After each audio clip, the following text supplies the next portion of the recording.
In today's video, we're going to take a portrait and give it some mood slash drama to really enhance the look of the overall image.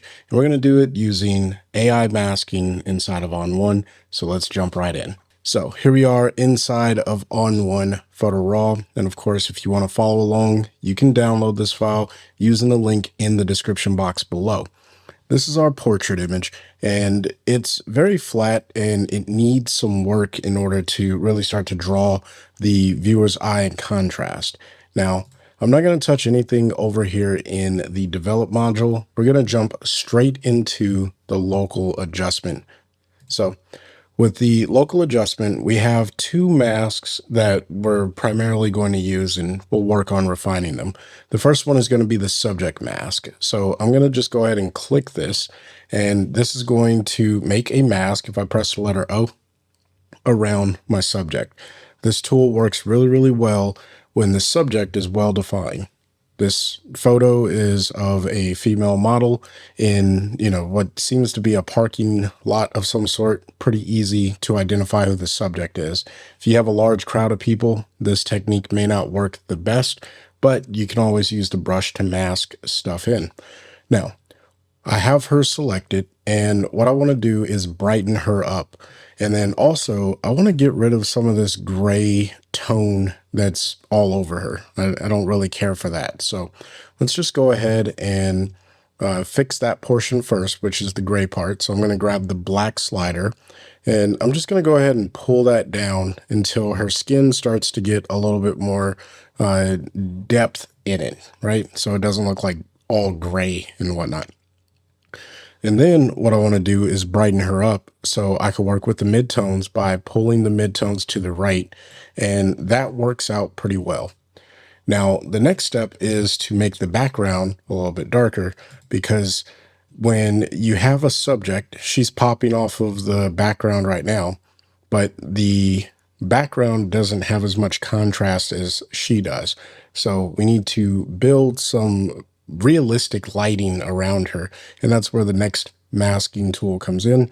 So I'm just going to go ahead and minimize that, and then I'm going to click on background, and you probably have guessed this is going to select the background. So everything that's white here is what's being selected, and that's essentially everything except for the model. All right. Now, I want to modify this background, but I'll do that here in a second, because first I want to craft the light that's happening in the background. So let's just go ahead and pull the exposure slider down just a bit here. And I'm looking at the model and the wall next to her, and she's starting to look a little bit more gray compared to the wall next to her. So, I don't want to go like that. And I just want to make sure that I'm pulling the background down enough that matches with the overall model, right?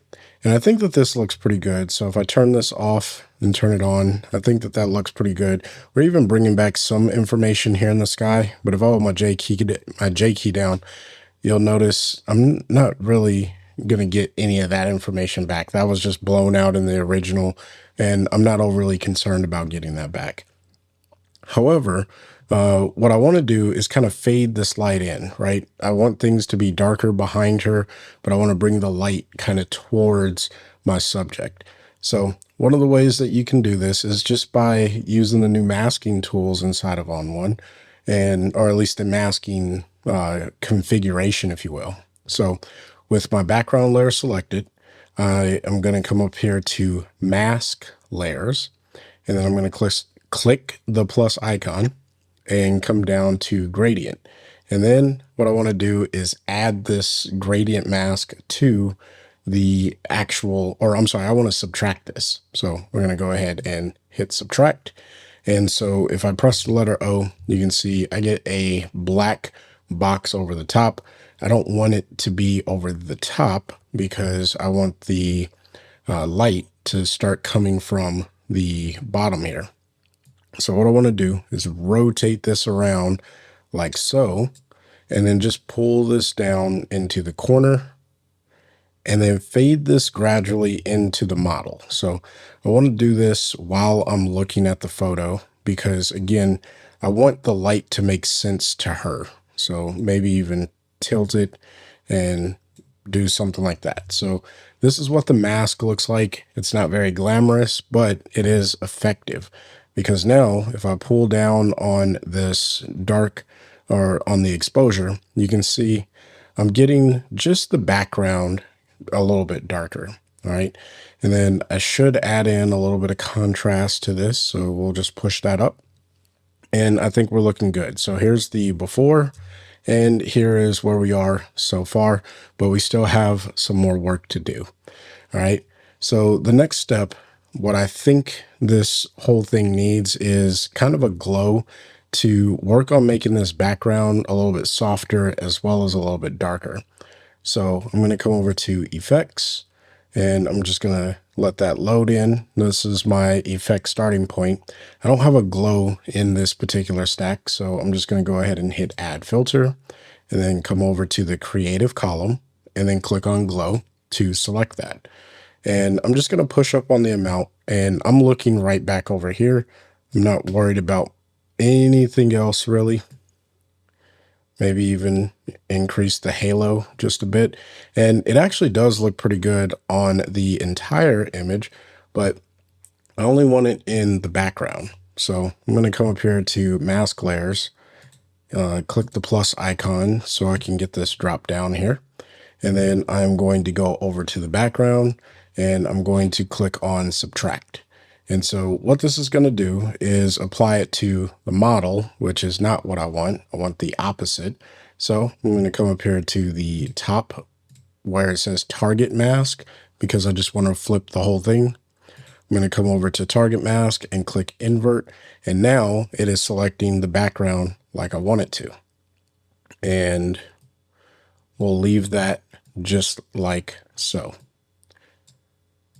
So now that I have the glow going on in the background, it's time to work with the model here in the foreground. So I'm going to open up the dynamic contrast, and we will go ahead and make sure that it's applied to her. So I'm going to come over to my mask again by clicking on the mask icon, and then click on mask layers, hit the plus icon here, go to subject, and then subtract.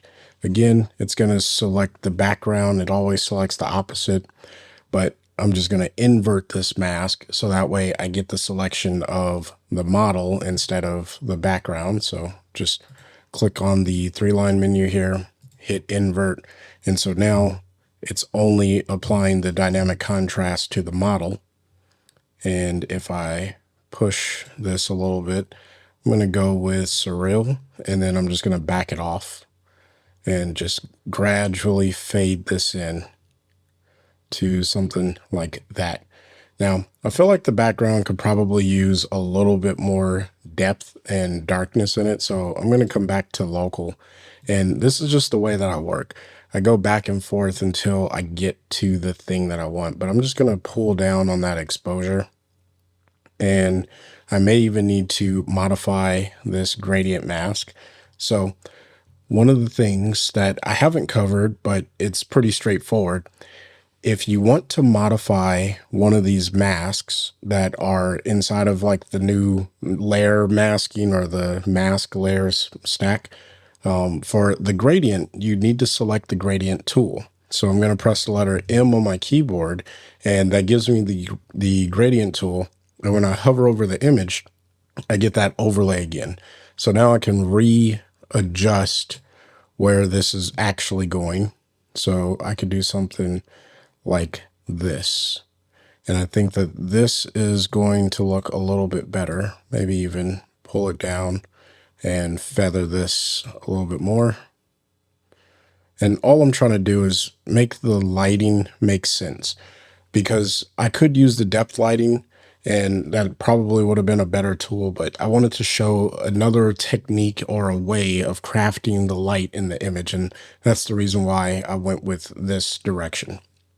So now I think that the light looks pretty much where I want it to be.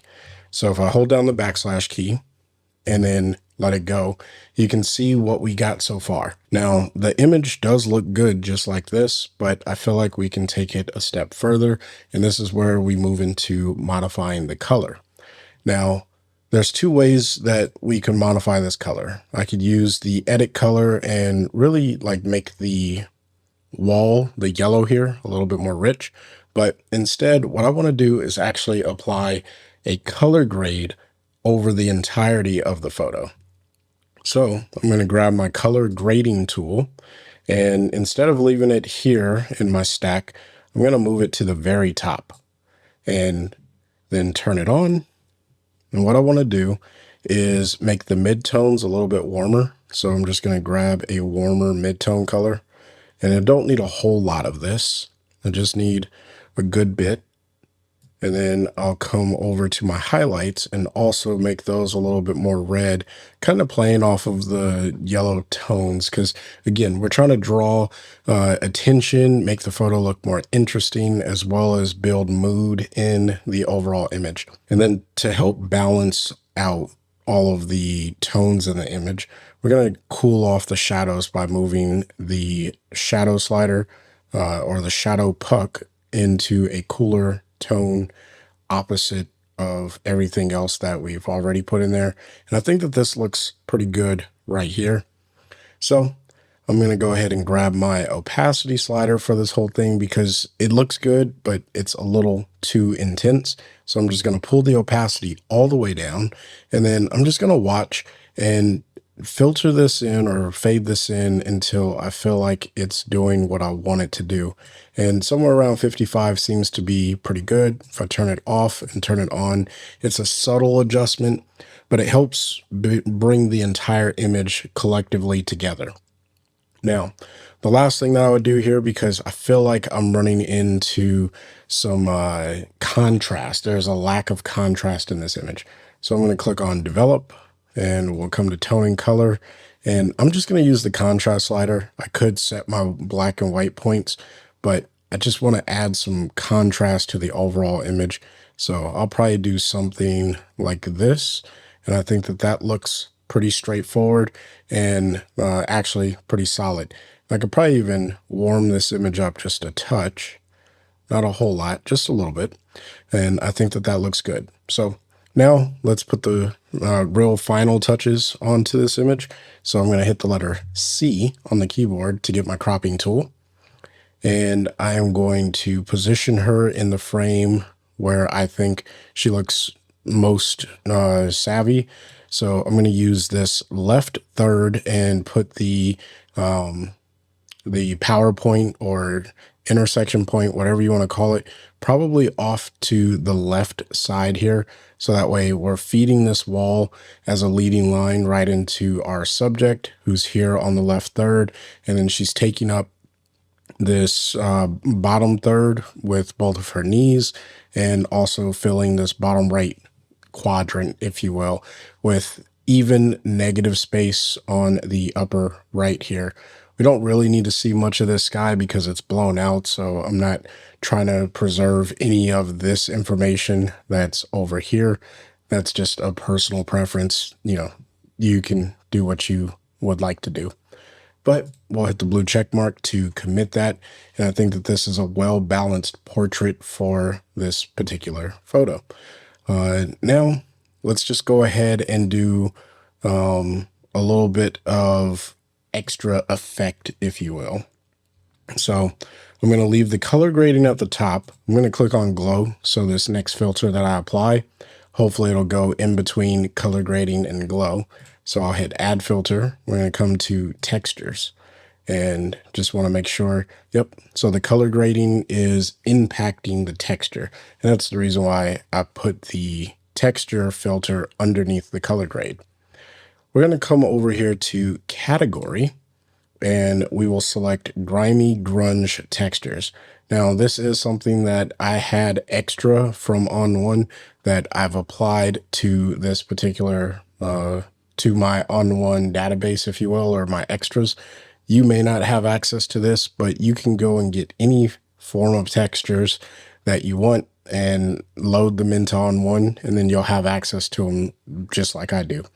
So I'm going to go ahead and click this, the category of grimy grunge textures. And then I'm just going to kind of cycle through these until I find one that I think fits for the overall image. And I actually like this one. This is subjective. You can do whatever you want. Now, I like what this is doing. However, I don't like that it is all over the subject. So what I'm going to do is click on the mask to make sure that I have that activated. And you have probably guessed it.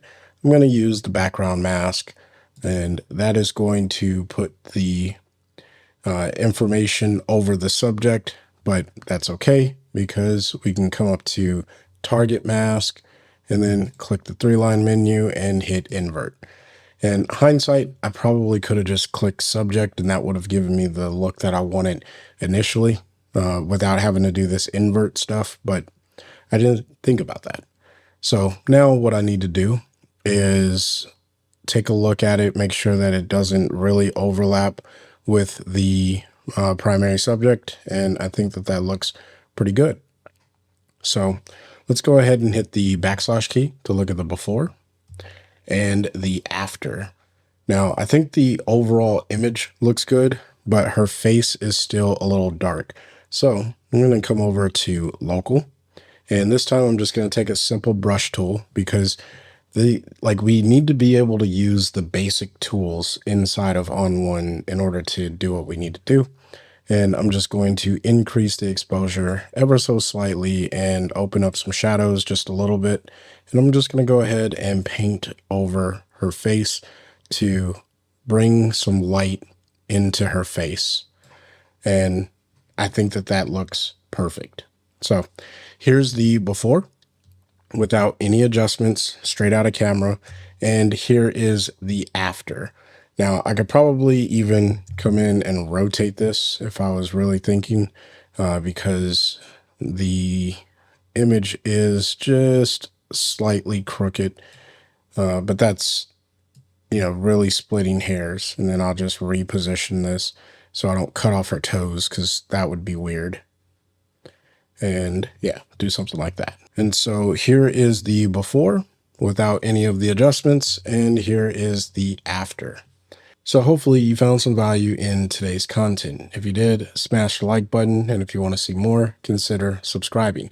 If you want to pick up ON1 Photo RAW and save a little bit of money on top of the sales that are happening on the website, consider using coupon code FREEWILL10 through the month of November. That'll stack on top of any of the discounted prices that you see.